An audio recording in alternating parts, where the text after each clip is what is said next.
आज तक हमने लड़कों को लड़कियों के लिए ऑब्सेस्ड होते या उन्हें लड़कियों का पीछा करते देखा है, पर इस मूवी में हम एक लड़की को अपने क्रश के लिए ऑब्सेस्ड होते देखेंगे। अब उसका ये ऑब्सेशन उसे कहाँ ले जाएगा, क्या उसे उसका प्यार मिलेगा या नहीं, ये जानने के लिए एक्सप्लेनेशन की तरफ चलते हैं। मूवी का स्टार्ट रखेल नामी लड़की से होता है जो अपनी स्टोरी बता रही होती है। रखेल बताती है कि उसके घर के ठीक सामने एक बिजनेसमैन ने घर बना लिया है जिसके 3 बेटे हैं। रखेल को उनमें से मिडिल वाले भाई एरिस पे क्रश है। रखेल को एरिस के बारे में सब कुछ पता है। उसने एरिस की पिक्चर्स का लैपटॉप में अलग से फोल्डर बना के रखा हुआ है। एक दिन रखेल का इंटरनेट काम नहीं कर रहा होता, तभी वो देखती है कि उसके वाईफाई की वायर बाहर जा रही है। जहाँ एरिस का छोटा भाई अपोलो अपने टेरेस पे बैठा उसका वाईफाई इस्तेमाल कर रहा था। उसे लगा था कि रखेल ने एरिस को पासवर्ड दिया है, जबकि एरिस ने पासवर्ड हैक किया था। रात रखेल को एरिस की आवाज आती है जिस पर वो विंडो पे जाके एरिस पे गुस्सा होती है, पर एरिस उसकी बात पे ध्यान नहीं देते हुए अपने रूम की तरफ चला जाता है। सीन स्कूल पे शिफ्ट होते हैं जहाँ रखेल अपने बेस्ट फ्रेंड योशी से बात करती नजर आती है जिससे रखेल पे क्रश है, पर रखेल उसे सिर्फ दोस्त समझती है। वो स्कूल के बाद एरिस को चुपके से स्पोर्ट्स की प्रैक्टिस करते देखती है। उसके बाद भी एरिस का पीछा करना नहीं छोड़ती। एरिस सुनसान सी जगह पे जाके गायब हो जाता है और फिर एकदम रखेल के सामने आके उसे कन्फ्रंट करता है, क्योंकि रखेल का वाईफाई पासवर्ड लेते हुए एरिस ने उसका कंप्यूटर भी हैक किया था जिसमें उसने सब देख लिया था। और अब वो जानता है कि रखेल एरिस के प्यार में पागल है।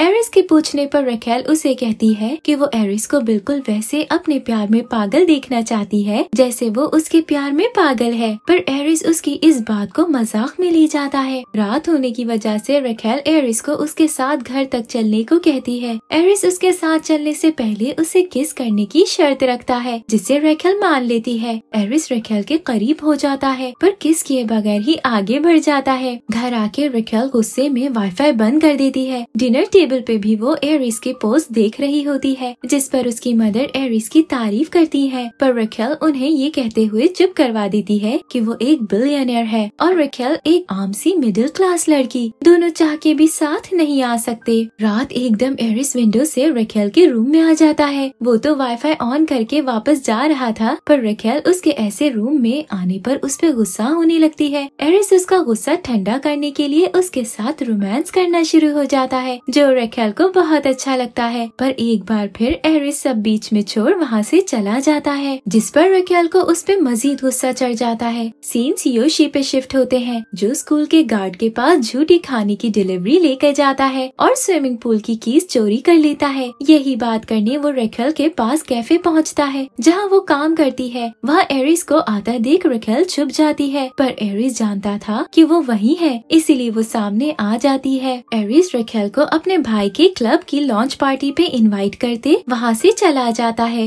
रखेल पार्टी में पहुँचती है तो एरिस को वीआईपी एरिया में जाते देख उसके पीछे जाती है, पर गार्ड उसे अंदर नहीं जाने देता। एरिस का बड़ा भाई आर्टेमिस वहाँ आके उसे अंदर ले जाता है। रखेल देखती है कि एरिस तो क्लब से बाहर अकेला खड़ा स्मोक कर रहा है। रखेल एरिस के करीब जाके उसी की तरह रोमांस करते हुए बीच में छोड़ते उसे रात का बदला ले लेती है। फिर अपोलो के पास जाके उसे जानबूझ के ड्रिंक करवाती है ताकि एरिस के बारे में इंफॉर्मेशन निकाल सके, पर अपोलो पहली बार पी के कंट्रोल से बाहर हो जाता है। वो रखेल का फोन गाड़ी से बाहर फेंके उसकी स्क्रीन भी तोड़ देता है। उसकी ऐसी हालत की वजह से रखेल उसे अपने साथ घर ले जाती है। एरिस वहाँ आके रखेल पे बहुत गुस्सा होता है। वो बताता है कि उसके फादर बहुत स्ट्रिक्ट हैं, इसीलिए वो और अपोलो उनके ऑफिस जाने तक यहीं रुकेंगे। इसी दौरान में एरिस रखेल को बताता है कि उसके ग्रैंडपा बीमारी की वजह से मर गए और किसी ने उनकी मदद नहीं की। तब से एरिस ने मेडिसिन पढ़नी शुरू कर दी। वो रखेल को ये भी बताता है कि उसे क्लोरीन से एलर्जी भी है, यानी वो ज्यादा देर सॉल्ट डाले बगैर स्विमिंग पूल में नहीं रह सकता। ये उसके लिए खतरनाक हो सकता है। अगले दिन रखेल जब स्कूल से वापस आती है तो उसे अपने रूम में नया फोन पड़ा मिलता है जो एरिस उसके लिए छोड़ गया था। वो गुस्से में एरिस को फोन वापस करने उसके घर चली जाती है। एरिस उसे फोन देने पर बजिद था, पर रखेल एरिस से कोई फेवर नहीं चाहती थी। एरिस आगे बढ़ के रखेल को किस करने की बात करता है, पर वो गुस्से में दरवाजे की तरफ चली जाती है। फिर एकदम उड़ते हुए उसे किस करती है और दोनों रोमांस करने लगते लगते हैं। वहाँ बेचारा योशी रेकेल का उसके घर में इंतजार कर रहा होता है। एरिस के इतना क्लोज आने के बाद भी रूड होने की वजह से रेकेल को बहुत बुरा लगता है, इसीलिए वो फोन डस्टबिन में फेंकते हुए वहाँ से निकल जाती है। एरिस के ऐसे अजीब और रूड बिहेवियर की वजह से रेकेल काफी परेशान हो जाती है। उसे भी यही लगने लगता है कि एरिस एक प्ले बॉय से ज्यादा कुछ नहीं है और वो उसकी कभी कदर नहीं करेगा। वहाँ एरिस को रेकेल का नेकलेस मिलता है जो वो गलती से यहाँ छोड़ गई थी। वो रेकेल को नेकलेस पहने हुए पिक्चर भेजता है, जिस पर स्कूल के बाद रेकेल नेकलेस लेने उसके घर चली जाती है जहाँ पार्टी चल रही थी। अपोलो रेकेल को भी उन्हें ज्वाइन करने को कहता है। तभी रेकेल देखती है कि आर्टेमिस अपने घर की मेड के साथ रोमांस कर रहा है। उसका ध्यान दूसरी तरफ होता देख एरिस उसे लिए पूल में छलांग लगा देता है, फिर नेकलेस देने रूम में ले जाता है जहाँ दोनों वापस काफी क्लोज आ जाते हैं। सुबह होने पर एरिस को इस बात पर रिग्रेट होता है, इसीलिए वो रेकेल के उठने से पहले ही रूम से निकल जाता है। आर्टेमिस उसे इस मसले से दूर रहने का बोल के मेड को भेज के रेकेल से कहता है कि एरिस जा चुका है, जिस पर रेकेल एक बार फिर डिसहार्ट और शर्मिंदा होते घर से निकल जाती है। अब एरिस की इस बिहेवियर की क्या वजह है? क्या वो रेकेल का इस्तेमाल कर रहा है या किसी और मजबूरी की वजह से अपना प्यार जाहिर नहीं कर रहा है? ये तो आगे ही पता चलेगा। रेकेल को ऐसे अपसेट देख योशी को बहुत बुरा लगता है, इसीलिए वो उसका मूड ठीक करने के लिए उसे पार्टी में ले जाता है जहाँ वो रेकेल से अपने प्यार का इजहार करता है और रेकेल उसे रिलेशन के लिए हाँ कर देती है। पर तभी उनकी खुशियों को खराब करने एरिस वहाँ पहुँच जाता है, जिसे देख रेकेल का मूड कुछ खराब होता है। पर योशी उसे डांस करने के लिए ले जाता है। दोनों साथ बहुत एंजॉय करते हैं, फिर स्कूल के स्विमिंग पूल में चले जाते हैं जहाँ योशी रेकेल के साथ फ्लर्ट करने का कोई मौका नहीं छोड़ता है। सीन्स एरिस पे शिफ्ट होते हैं, जिसके साथ एक लड़की होने के बाद भी वो उस पे ध्यान नहीं देता है। वो कुछ उलझा सा नजर आ रहा था, जैसे रेकेल को मिस कर रहा हो। रूम में जाके वो रेकेल को मैसेज करता है कि उसे रेकेल से नफरत है, क्योंकि उसकी वजह से एरिस के दिल में फीलिंग्स आ रही हैं, जो वो बिल्कुल नहीं चाहता। फिर उसे रोड से रेकेल की आवाजें आती हैं, जो नशे की हालत में थी। एरिस उसे उठा के अपने पास रूम में ले आता है। रेकेल एरिस को उसे स्टोरी सुनाने को कहती है, जिस पर एरिस उसे अपनी स्टोरी सुनाने लगता है। वो बताता है कि जब वो छोटा था तो उसे उसकी फैमिली परफेक्ट लगती थी, पर एक दिन उसके फादर बिजनेस ट्रिप पे गए, तब उसने अपनी मदर को किसी और आदमी के साथ देख लिया। जब उसने ये बात अपने फादर को बताई तो उस पे रिवील हुआ जिसे वो परफेक्ट कपल और बेस्ट फैमिली समझता था, वो तो सिर्फ दुनिया को दिखाने के लिए नाम का रिश्ता है, जबकि उसके पेरेंट्स तो एक दूसरे को पसंद ही नहीं करते।